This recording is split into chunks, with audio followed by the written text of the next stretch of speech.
now accused. He has almost supped. Why have you left the chamber? They asked for me? No, not he has. We will proceed no further in this business.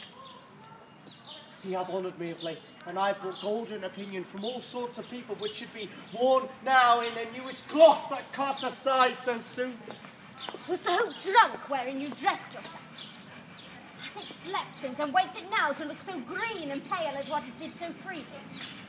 From this time such I account thy love. Art thou feared to be the same in thine own act and valour as thou art in thou desire? Wouldst thou have that thou esteemest the ornament of life, and live a coward in thine own esteem, letting I dare not wait upon I would, like the poor cat in the attic? Peace! I dare do all that may become a man who dares do more is none. What beast was it then that made you break this enterprise to me?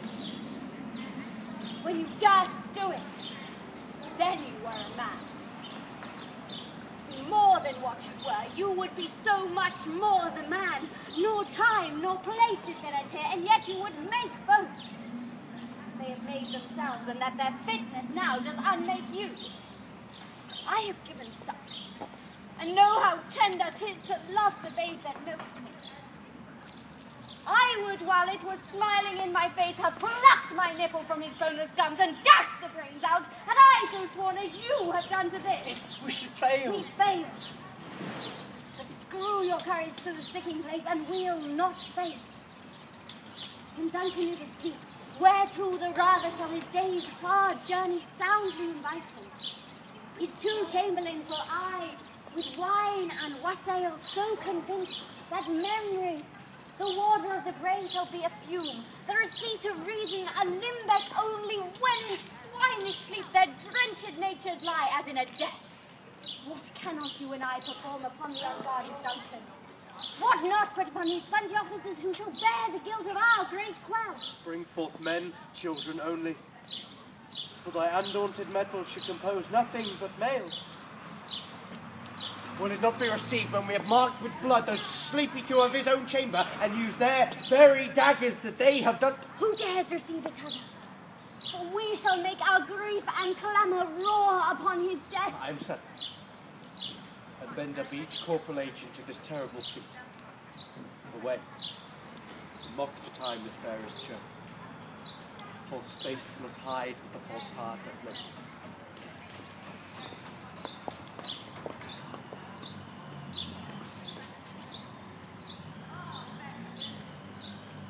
Is this a dagger which I see before me? The handle toward my hand. Come, let me clutch thee. I have thee not, and yet I see thee still. Art thou not, fatal vision, sensible to feeling as to sight? Or art thou but a dagger of the mind? A false creation proceeding from the heat of pressed brain? See thee yet, in form as palpable as this which now I draw, thou marshest me the way that I was going, and such an instrument I was to you. Mine eyes are made the fools of the other senses, or else worth all the rest. I see thee still, and on thy blade and dungeon gouts of blood, which was not so before. No such thing. 'Tis the bloody business which informs us to mine eyes. Now, o'er the one half world, nature seems dead, and wicked dreams abuse the curtained sleep. Witchcraft celebrates pale Hecate's offerings, and withered murder, alarmed by his scented on the wolf whose howls his watch. Thus, with his stealthy pace, with tuft and ravishing strides, towards his design moves like a ghost. Thou sure and firm set earth, hear not my steps, which way they walk. For fear thy very stones prate of my whereabout, and take the present horror from the time which now suits with it. Whilst I thread, he lives. Words to the heat of deeds, too cold breath gives. I go, and it is done. The bell invites me. Hear it not, Duncan, for it is a knell that summons thee to heaven or to hell. Yet, he is a spot. Out, damn spot, out, I say. 1, 2, then 'tis time to do it. Hell is murky. Fie, my lord, fie, a soldier and afeard. What need we fear who knows it when none can call our power to account? Yet who would have thought the old man to have had so much blood in him? The Thane of Fife had a wife. Where is she now? What will these hands ne'er be clean? No more of that, my lord, no more of that. You mar all with this starting. Here's the smell of the blood still.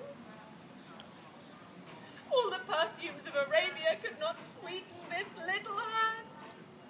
Oh. Oh.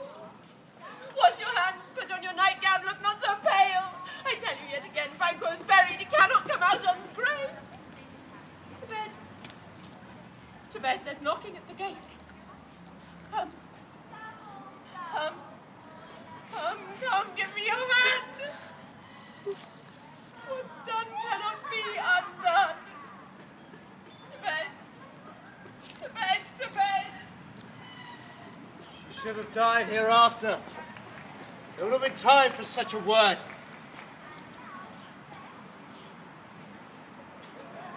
Tomorrow,